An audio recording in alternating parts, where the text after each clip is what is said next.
This is Rocky Snyder. At the tone, leave your name and message and I'll get back to you.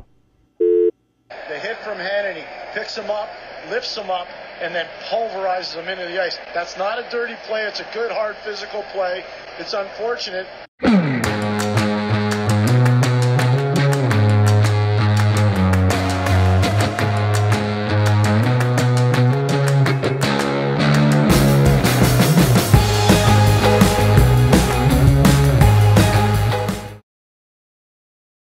Welcome to this special edition of the Rockfit Files. With me, I got a buddy of mine who has been, I don't know, in the NHL for I can't even know how many years, but over 1,000 games, bumping bodies and hitting the ice. Scott Hannan, I would say with the San Jose Sharks, but you've played for a number, but the Sharks were where you finished your career.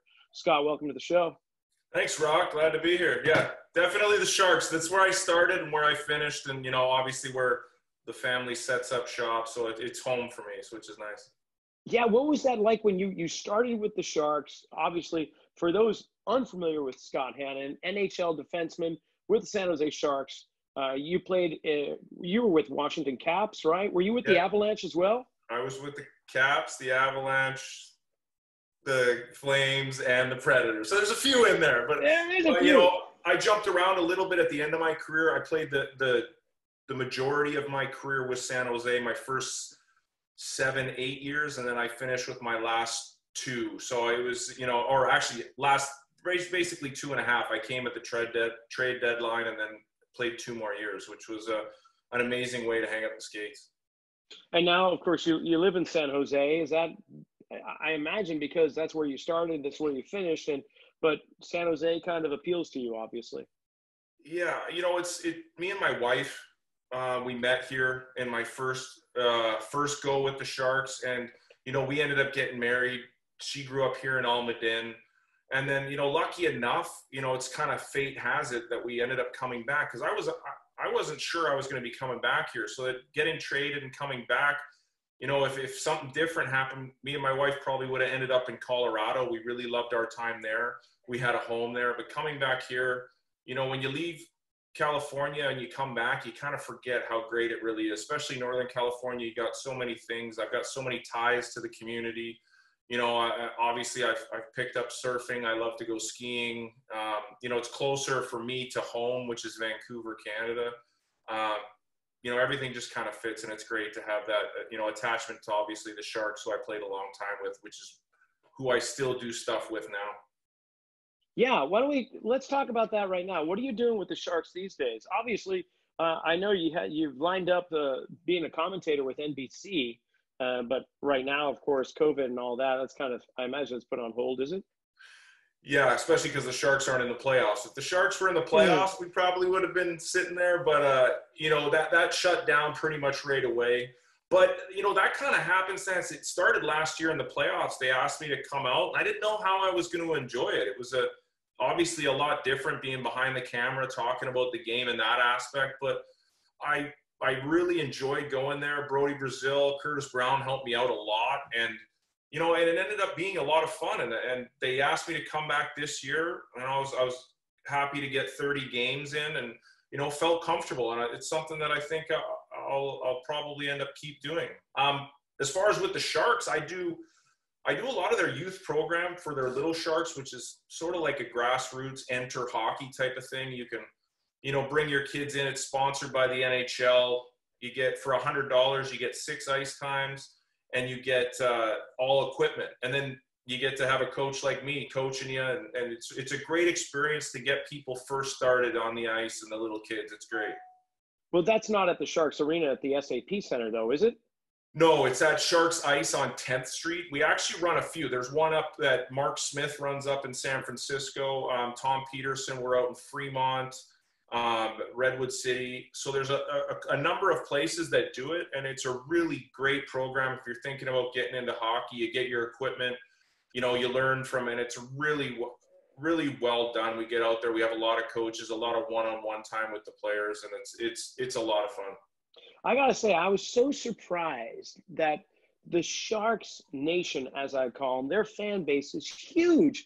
Growing up, you grew up in Vancouver. I grew up in Boston. They're both hockey towns, right? And when we were growing up, when the winter came around, at least in my town, they would flood the soccer field that was kind of in this rectangular bowl, and they would freeze over and would do pond hockey basically, and they would just wait for the first freeze. And of course, somebody went out too soon and just messed up the ice. But and then you come home all banged and bruised, not because you put bodies against each other, just because you fell on your ass, and it was so rough and hard. It wasn't like anything that you play on in the professional world, but there was a big group. Obviously, it's, Boston, you got the Bruins, everyone was for the Bees. And then, of course, you got the Canucks going on. But when it comes to San Jose, you're going, that's like the Vegas Knights. Where are you going to find ice in Vegas other than your drink by the slot machine? But in San Jose, it's amazing how strong of a fan base it has. And I love going to the games. I think actually the last game I think we were both at was Game 6 of the Stanley Cup against the Penguins. I take that back. I've probably been to one, but we were both at that game. I could not get over how many people flooded San Jose. It's just been amazing. It really is. Right from day one when I got drafted here, knowing the Sharks and the performance, probably goes back to the days of Gretzky going to LA. It really kind of awakened hockey for California. And, I think you see it with the Vegas Knights, and you saw it here with the Sharks. It's kind of the cities grasp on to having something of their own. And San Jose was really the first major sports franchise. Like there was ones in San Francisco, obviously, and Oakland. And, so they kind of felt like the lonely stepchild. And then when they got the Sharks, it was something to call their own, and they really grabbed onto that and held onto that. And you see that with the kids. I'm amazed that now they're building two more ice sheets down at Sharks Ice on 10th Street. It's going to be an amazing complex down there, and in the amount, and they keep filling it. We have I believe, and I don't quote me on this, but west of the Mississippi, we have the biggest men's hockey league. West of the Mississippi. That's how many people sign up and play men's hockey at Sharks Ice. It's crazy. And the fans are passionate. You see that when you go to games. And, it's a credit to the organization, what they've done here as far as getting teams that are consistently good. Obviously we haven't been able to win the big one, but I think that consistency, bringing in names like Joe Thornton and Patty Marleau, it's been amazing. And the fans have really grasped onto it. Yeah, I mean, we're both a little tweaked right now because as I think about it, it's the first time I think since '96 that we have no California teams in the playoffs. But this year the playoffs are different, right? I mean, and my other team, like I'm a Sharks diehard fan. It's the only team. Well, and Earthquakes, I'll take that back. San Jose Earthquakes, they're the Major League Soccer team, and San Jose Sharks, NHL. Those are the only teams that I have jump shipped from my Boston roots and latched onto. I love the Sharks. Plus the badass logo, right? It's like it's the best logo in the NHL. And you get the Shark coming and biting your stick. So how did that feel for you the other night when Boston lost? Was it heartbreaking or what? Wow, you just want to go there, don't you? I didn't want to bring it up right away. No problem. I've got some salt. We can just pour right in there. Yeah, not very good. Seeing they had the best damn record going into the playoffs. I mean, they were number one. And now we got the Knights in the West. They're just running ragged over everybody. They're probably going to do it again. And I really thought that, and it's tough. With obviously the year we had, I was trying to pick favorites going in, and it was like, definitely Boston out east. I like the Islanders. But again, it's tough. It's tough with the way I'm just talking about the teams and how they. I know, but any New York team sucks. Let's just go right there. So I'd love to say, I'd like to see the Islanders do it, but that NY in front of it just ruined it for me. But anyway, but I can't go for Tampa. I mean, Tampa just 4-1 against Boston. The Boston just, I don't know what happened. They just fell apart. And Tampa came on strong. That really shocked me. And then out east, I mean, I always knew Vegas they were a good team. They're high flying. They got a lot of depth. Great coach. And it'll be interesting. I want to see Dallas win just for Joe Pavelski. I wasn't so sure they would make it. Like I was really high on Colorado too. I thought Nathan McKinnon's unbelievable. He's so fast, so quick. He's probably one of the most dangerous players in the league as far as and that's proven. But I mean, he's scary and it's such a treat to watch. But Dallas got through them, and it'll be an interesting series here in the West Final. So there's this book, I think it was Freakonomics, that talked about the birth months of most NHL players, and they were looking at like youth hockey. You know what I'm talking about? Oh yeah. Like, yeah. So your birthday falls in that. Baby. There you go. Your birthday falls right in there. So you were one of the older, bigger kids in youth hockey at the time. So that just propelled you on. But tell me about what was it like growing up? And obviously, oh, that's the other thing. Before we'll come back to the playoffs. But how about Canada hosting all of it? And it makes sense, because who would want to go to a U.S. city with COVID going on right now? Canada's numbers are so much better. So why not just bring the whole playoff up to the two central hubs in Canada and host it there? But we'll get to that in a second. Just tell me about growing up in your hockey life. What was that like? Vancouver, growing up in Vancouver, obviously, kind of like you said, I'm sure it was a little bit that way in Boston. It's like, what sports do you play? And you play hockey. I actually played soccer for a bit, but hockey, my mom drove us down to the rink. I got power skating by, Dennis Johnson, which is, and just, I took to it. My brother played it. I loved it every chance I could get on the ice. And it's the game you play out in the street. I lived in a little, little nice little community, and all the boys, all the kids ran out into the street, and we played street hockey every day, and the cars came. It was like, time out, move the nets, and and that's Game just on. what we, that's just what we did, and it was exciting. And I played in Surrey, BC, played my whole career, or my whole youth career up there, and then I played different sports though. I always played different things. So I played lacrosse in the summer, which is box lacrosse.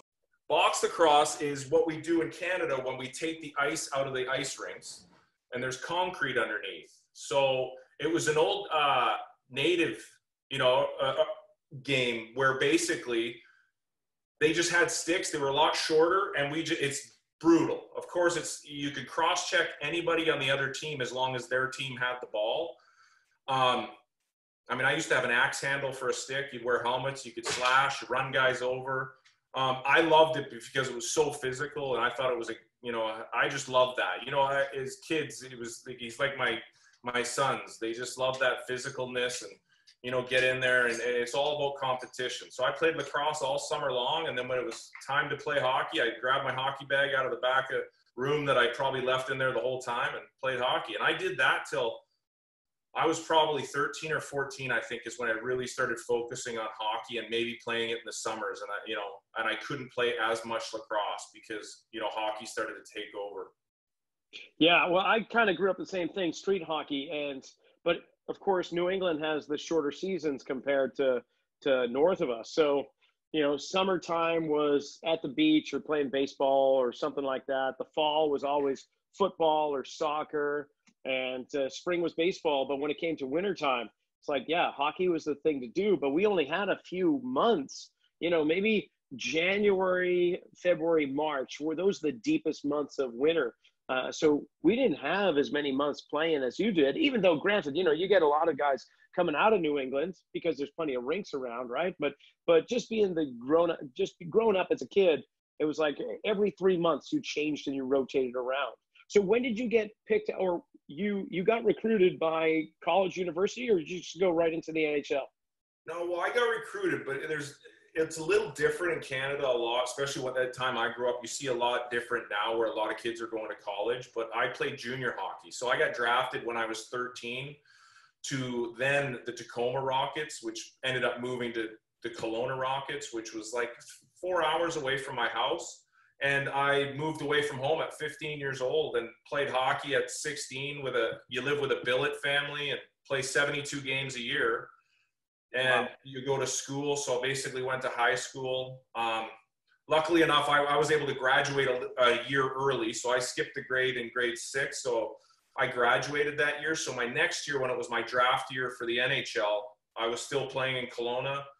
And I ended up getting drafted in the first round of the Sharks. And so it was quite the experience. It's a little different moving away from home at, 15, 16 years old and, living on your own. And even though you're with the family, you're on the road, you're taking bus trips of 24 hours, 12 hours, coming back at 5 o'clock in the morning, going to school. it was quite the life experience. I wouldn't change it for anything. I met some great friends and still to this day have them. But it's definitely a different avenue to go. Wow. So the playoffs are unusual this year. Obviously, they had to do something. We're typically seeing the playoffs kick off in April and then the Cups in June. But with COVID kicking in around March, the NHL did something quite remarkable. Yeah, why don't you kind of share what's going on with the NHL playoff system? Yeah, it was, they were trying to figure out, just like everybody was, how this was the best to work, the safest to work, because, ideally fans wanted to see the playoffs ended, the players wanted to be playing, and the owners wanted to be playing. So they were trying to figure out the safest route to do that. And at first, I think that in some of the negotiations, they were actually going to try and do it in Vegas for the Western Conference. But then with what happened with COVID and the infections, they decided that the best place to do it was to be in Canada. And so all the Western Conference is in Edmonton and all the Eastern Conference is in Toronto. And it's, I don't know if you've ever been to Edmonton, but there's not as much to do in Edmonton as there is in Vegas. So, they keep all the guys in the hotel, in the bubble, they call it. And, they're not allowed to leave. And they get the food brought in. The teams stay isolated. The guys are getting tested a lot. And you basically have a couple games a day. And it's actually turned out really, I feel really good. They've done a great job as far as the entertainment value on TV. They keep it exciting. They obviously pump in some noise. I can't imagine. I've talked to some of the guys how weird it would be playing with no fans. That's something you've done, since I was 15 when I moved away from home. Kelowna Rockets had, 6,000 fans to every game. And so you're used to that noise, that energy that you feed off of. And I'm sure that was probably really weird to play in front of. But, obviously, yeah, I can imagine. Hockey. Yeah, well, at least Toronto for the Eastern Conference, there's a lot to do in Toronto. I love Toronto. I've been there and had a great time. It's so, well, it's just, in a way, it's actually really like Vancouver in terms of being multicultural. So you got all sorts of great food coming through that city.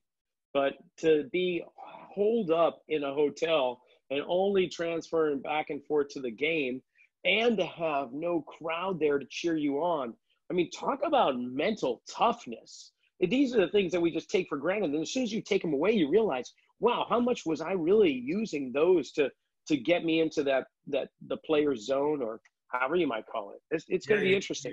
You definitely do it as a player. You feed off that energy that the crowd gives you. And you take that for granted. And I can't imagine sitting there lining up and, maybe it's imagine game 7 of the Stanley Cup final, and there's nobody in the crowd. They're singing the national anthem, or when it goes to OT. And, I feel I don't feel that bad for the team that wins it. I really don't, because it's great to win the cup, but it's going to feel weird. Imagine that 7th game and it goes to overtime. You win that and they're going to give you the trophy. Usually you're around with the fans. It's all about, that celebration starting. You get the parade when you get home, and, that's just stuff that's not going to happen this year, which is, at the same time, to have hockey back and to see, like with basketball and everything, I think it's great for people.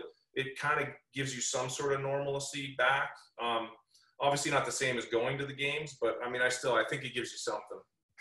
Yeah, and at least that most of the season had already taken place. It wasn't like this occurred in the very middle or early stages of the NHL season, because then there'd be an even bigger asterisk next to that Stanley Cup champion. Yeah. So obviously, you surf these days and you're working with the youth program for the Sharks. What else do you do? I mean, it's kind of like, oh, okay, now that the Olympics are over, so to speak, you got your gold medal. And you're in your late 30s, early 40s, and you still have 60 solid years of life to look forward to. What's getting you out of bed these days? A lot of time with the family. I'll be honest. It's really nice when we talk about, something you played for so long. People always ask, what do you want to do when you're done? What do you want to do when you're done?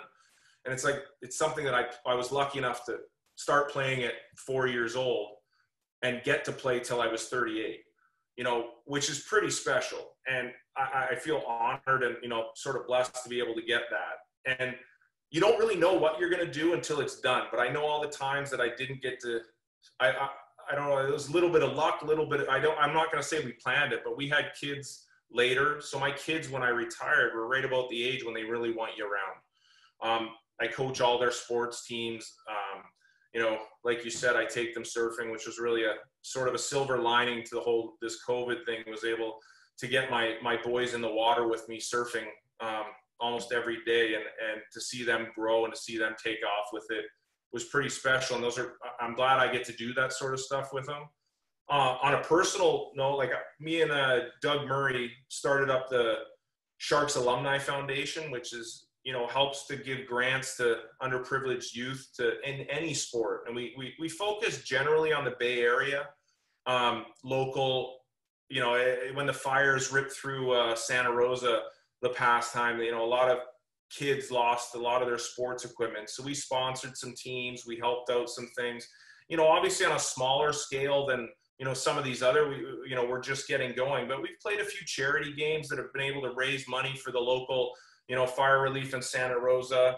And a lot of it is just based upon underprivileged kids. And, you know, if they can't afford a hockey stick or a baseball bat, or, you know, be it a surfboard or whatnot, who knows what it could be. And, you know, we take in all those grants and we give out grants every quarter, twice a year. So it's really kind of cool. We love doing that. I've started to work. Oh, go ahead. They seek you out, or do you go out and look and ask? I mean, how does that work? Is there some type of application process? So if there's like families that are in that situation, for instance, we've got more fires right now and they've ravaged through a lot of neighborhoods, and kids are in that same situation. So if there's somebody listening right now and they're interested in finding out about that, how does that work? Yeah, if you go to the Sharks Alumni Foundation on our webpage, and then you just look under applications for grants, and you basically, there's a questionnaire, you fill that out, and we get the grants, and we have a grant committee that overlooks all the grants and ends up, you know, giving that out. We're so new that we haven't pushed it really, really hard as far as social media, just because we don't want to get overloaded and have to, you know, we want to have the funds available to as many kids as we can. And unfortunately, right as, of course, COVID hit, we had a alumni hockey game set up, and we had these things that were bringing in money, and now we can't really have these fundraising events to raise capital. So it kind of hurts. Anybody that comes in and fills out a grant, we look over it, and we give out almost, I think our turnaround was like 91% of money that goes in ends up going back into people's pockets, which is a real high rate. I mean, I think we've even been higher up as 96% sometimes per year. So our costs are really low. We partner with the Sharks a lot with things. They help us out a lot, but it's great to be able to give back to the community that, you know, obviously sports were such a big thing for me, and to give that opportunity to other kids is really special. Okay. I'm going to do a rapid fire question series with you right now. Completely unprepared. This is just off the top of your head, like half a dozen questions, basically talking about your NHL career. And if you want, if you're like, I'm not answering that, just skip over it, whatever. Okay. Best arena you've ever played in, like hands down, you always loved playing there. Chicago. Worst place you ever played hockey in an NHL game? Oh, Arizona. Okay, Tyler. we'll get back to those. Yeah. All right, biggest hit you ever took, and who gave it to you? Oh, wow. My first game in WHL, I got in actually a fight as a 16-year-old, and I got punched so hard in the head with my helmet on that I had like water just flowing down my eyes. I couldn't help. I was like, where was I? And what was his name? He was a 20-year-old, and I was 16. And that's it. I still remember to this day that punch. It was pretty amazing. Wow. All right. Biggest hit you ever delivered? Oh, I had a really, and it goes both ways. I mean, I had a really good one against Simon Gagne when I played for Washington in the playoffs. But unfortunately, it gave him a concussion too and knocked him out of the game. So I'm friends with Simon, so it was kind of hard to, you play so hard against your buddies sometimes, and it was just one of those things. I went in, I hit him, and he fell back on his back pretty hard and cracked his head. So, you like those hits? He went up. Yeah. he went up and then just went straight down. No, I've seen that hit. That was that. I was wondering if that was going to be it. That was damn brutal. Yeah, not in a. I mean, you weren't trying. No, you to don't just intentionally lay him out. No. Yeah, there's not many guys that intentionally try and do that. It was just, it just ended up that way. All right, nicest player you've ever played with. Nicest player. Yeah, I know a hockey player. Who's the nicest? A Patty. It could be Patty Marleau. Really? Patty Marleau is a nice human being. Wow. Okay, and then your best goal. Best goal. What would be my best goal? I would have to go back. I mean, maybe not best, but my most memorable is obviously that first one you ever score. I remember, you're going through the games, you're wondering if I'm ever going to get one or when is it going to come. And it was a great pass by Stefan Matteau off of a face-off, and I was able to rip it high on, what was the goalie? Was it Herbe? It might have been Herbe. And so it was a great goal. Obviously just a big memory for me. Wow, nice. All right, so you're working with a helmet company too, I understand. Yeah, Cav Helmet. So Cav Sports. It's actually a really phenomenal story. I got approached by Whitman Kwok, who's a designer, and he was basically a dad that lived here in San Jose, and I ran into him, and he noticed that his kid played travel hockey, and he's like, well, all these kids were getting concussions, and he's looking at these helmets, and obviously you live in Silicon Valley. He was a tech engineer, and he's looking at this helmet. He's like, what is this? It's like moving parts. So he started to get together with a couple of his real smart buddies, and they 3D printed helmets. Really? So they basically, without getting too much into the science of it, because there's a lot of rules they had to bend to, but it's basically almost a custom fitted helmet for your head. And the foam is like a high density polymer that, has, it really flex. It's really amazing, the technology in this helmet. And it cuts down on rotational impact to force impact. So really the whole idea and the technology, it's almost like we're trying to get the rules changed because they're so arbitrary, and they don't make the safest helmet, the rules. They kind of by abiding by them. So in the design, I think in 2 years, we'll have a way safer helmet. You'll be able to protect kids' heads, hopefully in the NHL, but we're really focused on youth right now, trying to make something. You've seen it in football with what concussions can do.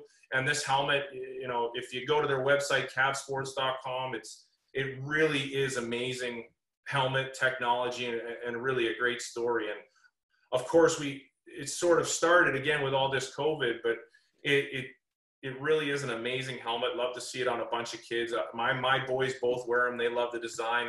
Kind of cool. You can get a custom delivered helmet with your name imprinted on the foam on the inside. So kids really love that. It's a real special thing. Wow, that's very cool. Now, the helmet rule in the NHL, that came in like 83, 82. When did and I know there were grandfathered athletes. Yeah, Craig McTavish was, I think, the last guy going without one. Yeah. So somewhere in the 80s, which would put you probably right at your early ages of hockey, but I can't imagine that you were skating without a helmet, were you? No, always helmet, full cage. Yeah. I played junior when you had to have a half shield. And then when we went to the NHL, you could take it off. So now even in the NHL, you have to wear a visor, which I think is a step in the right direction. So now everybody that comes in, once you've worn them, now only a few of the old guys like Joe Thornton and stuff can still wear no visor, but pretty much everybody that comes into the league now has to wear one. Hard to punch the face with a visor, though. That's a drawback for sure, huh? Yeah, you're really seeing a drop in the number of fights per year too, which is, in some ways, obviously it was a lot different than the way I grew up with sports and all that, but definitely the game's changing and you don't see as many fights. I still think it's a big part of the game, especially when it's done in an emotional sense as far as it happens in the spur of the moment, not so much as planned. I got to tell you this story. So we're at a Sharks game. And my oldest, my daughter, she is, I don't know, like 5 or 6 years old. So it must have been about 13 years or so ago. And my wife and I are sitting, and of course it's so loud at the Shark Tank that, the delicate ears of the young child needed to be kind of protected. So, we actually had our son then too. So it had to be, it was probably about 12 or 13 years ago. He was just a baby. So my wife says, this is just, even with a headset over the baby's head, I'm taking him away. I'm just going up. And so she left the arena and walked around to like one of the sushi restaurants that's out there on the causeway, right? And she's watching the game, and a fight breaks out, and my daughter and I are watching the game, and we're just going, it was just, and then my cell phone just starts ringing, and I'm like, what? Yeah, is everything okay? I thought it was like the baby was just going berserk or something, but no, the baby's fine. Well, what's the problem? Well, the fight. I mean, do you really think she should be seeing this? And I'm going, oh my gosh. So I turn to my daughter and I say, okay, so if you fight, is that a good thing or bad thing? No, that's bad, Daddy. And what happens when you get in a fight? Well, they give you a timeout. And it was a perfect like dad moment of teaching your children. It was awesome. I felt like I stuck the flag of victory right on top of my wife's head and said, you see, this is an educational opportunity. It's a learning moment. It's a learning moment. It was a learning moment. That's right. The fight broke out, and that's right. They go into a timeout box down there because they didn't do that right. I loved hockey. I mean, I was like, that was beautiful. So, okay, moving on into the future. We talked about safety and, of course, the face shield. And you say that's a step in the right direction. So that makes me think that you've got other ideas in regards to safety for the players, being one yourself. Like, how do we make the players, how do we give them even more safety? You've got the pads, the face shield, the helmet. I mean, there's exposed areas, obviously, throat. But are there other things that you're seeing or you're thinking about in regards to that? That's a very deep question that can be there's so many layers to that. I think when you look at the rule changes in the game that happened, I think in some ways they made the game more dangerous. When you open up the game where, before, if you watched in 2004, there was a lot of hooking and holding and slowing players down. And once you take away that, for instance, if I was a defenseman, if my defensive partner got hit, it was my fault back then, right? Because I didn't get in front of the guy, I didn't pick for him. But now you're not allowed to do that. So now you're basically saying, go hit him. And then as a player, I have to trust, like now they say, protect the puck by turning your back, right? So if a guy's coming at me, I turn my back and protect the puck and use my body. Well, now I totally have to trust that guy is going to he's going to do the right thing. Now, he may not hit you 10 times, but that one hit is going to throw your head into the glass. Now, so I think there's unforeseen circumstances that change in the rules. I think the only way to really start taking the next step is for the league. And I think the league has to make it not these questions of, well, he ducked his head at the last second or he did this. I think it has to be cut or dry. And all the onus has to be on the guy that's the hitter. If you come in and you hit a guy and you hit him in the head, no matter what he does, you're getting suspended. And players are smart enough. We learn how to adapt to hooking and holding, and we learn how to adapt to a lot of things. And I don't think people don't give us enough credit. If it's like you can't stop at the last second, he turned. Well, I guarantee if you stuck the puck on the goal line and you said you had to stop on a dime to score that goal, he'd do it. But he couldn't do it when he had to stop to hit that guy. You can always change the way you hit.